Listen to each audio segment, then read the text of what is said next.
ओम नमः शिवाय। आपके अपने चैनल शिव भक्ति 0.2 में आप सभी लोगों का हार्दिक स्वागत। हर महीने के कृष्ण पक्ष और शुक्ल पक्ष की त्रयोदशी तिथि के दिन प्रदोष व्रत रखा जाता है।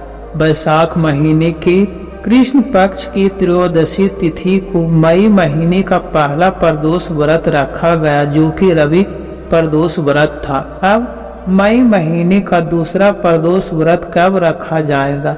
इस दिन प्रदोष काल का समय क्या रहेगा? पूजा करने के शुभ मुहूर्त क्या क्या रहेंगे? इस दिन कैसे पूजा किया जाता है और कौन सी कथा सुना जाता है, इस बारे में आपको बताते हैं। इस बार वैशाख शुक्ल त्रयोदशी तिथि प्रारंभ होगा 20 मई सोमवार की दोपहर 4 बजे से और त्रयोदशी तिथि समाप्त होगा 21 मई मंगलवार की शाम 5:39 पर। प्रदोष व्रत हमेशा उस तिथि में रखा जाता है जिस तिथि में प्रदोष काल का समय भी प्राप्त हो। इसलिए 20 मई सोमवार के दिन सोम प्रदोष व्रत रखा जाएगा, क्योंकि इसी दिन प्रदोष काल का समय भी प्राप्त होगा। सोमवार का दिन भगवान शिव को समर्पित होता है। ऐसे में प्रदोष व्रत भी पढ़ने से इस दिन की महिमा और भी बढ़ जाता है। इस दिन सच्चे मन से अगर भोलेनाथ की कृपा पूजा किया जाए, प्रदोष काल में शिवलिंग पर जल अभिषेक किया जाए, तो तमाम तरह के दुख मिट जाते हैं और सभी मनोकामना की पूर्ति होता है। अब पहले जानिए इस दिन के मुहूर्तों के बारे में। 20 मई सोमवार को सूर्योदय होगा सुबह 5:47 पर। सूर्यास्त होगा शाम 6:59 पर।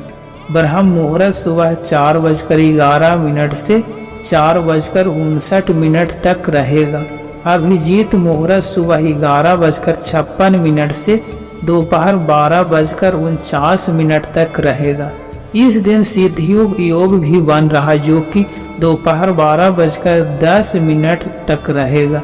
इसलिए सिद्धि योग में आप पूजा करके कुछ न कुछ गरीबों को दान दें, क्योंकि ऐसा मानता है कि सिद्धि योग में यदि कोई भी शुभ काम किया जाते हैं तो उनका फल बहुत जल्द ही प्राप्त होता है। और राहु काल, जो कि अशुभ मुहूर्त होता है, सुबह 7:30 से 9 बजे तक रहेगा।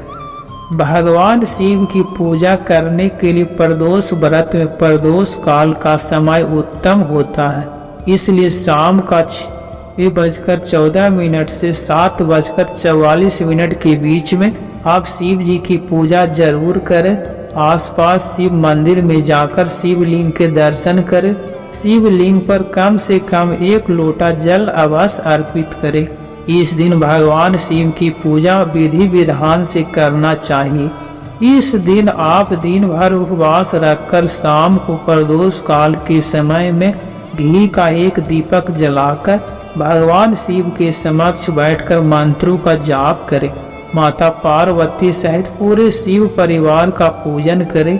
हाथ में अक्षत रखकर व्रत की कथा पढ़ें और सुने।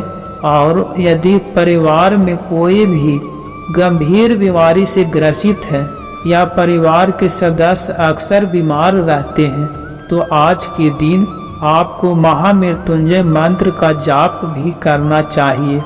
व्रत की कथा पढ़ें और सुने और भगवान को साबुत चावल यानी अखंडित चावल से बना खीर का भोग लगाकर उसको यदि आप चाहे तो खुद ही प्रसाद रूप में ग्रहण करके अपना उपवास खोल सकते हैं।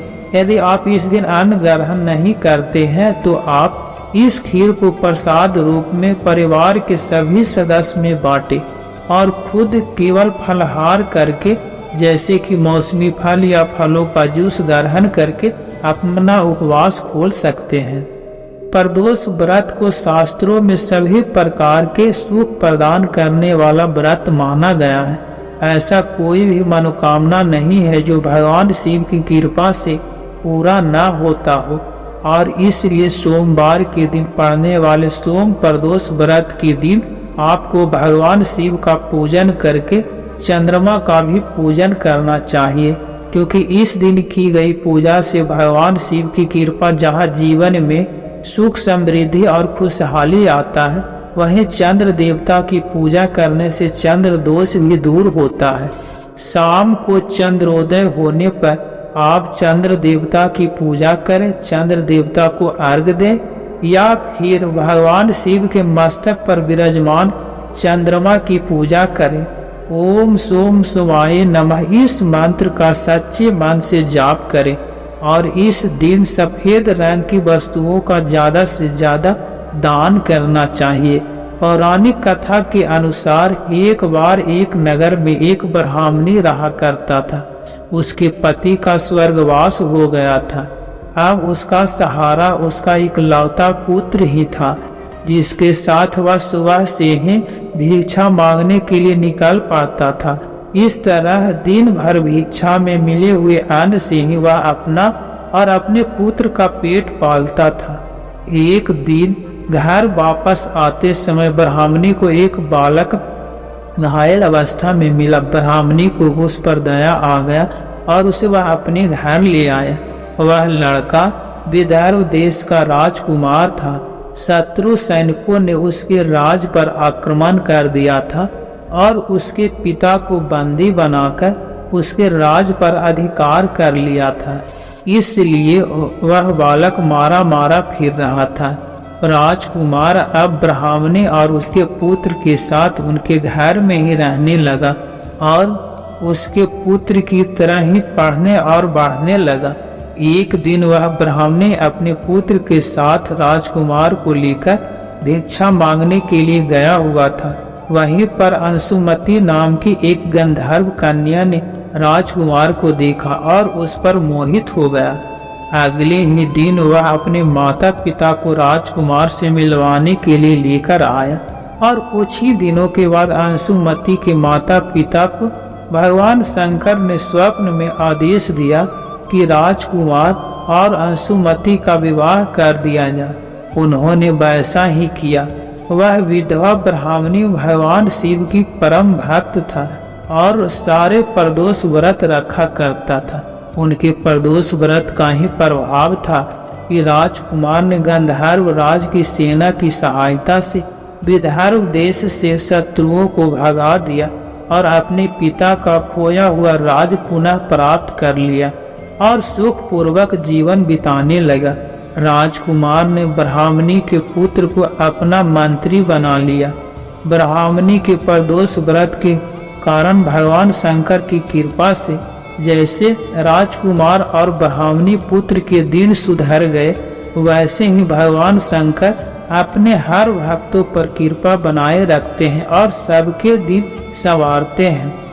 इस प्रकार सोम प्रदोष व्रत रखने से अगले पिछले जन्मों के सभी पापों का नाश हो जाता है और सारी मनोकामना भी पूर्ण हो जाता है। यह था आपका वीडियो। आपको जानकारी अच्छा लगे तो वीडियो को लाइक करके कमेंट बॉक्स में भोलेनाथ की जय जरूर लिखिएगा।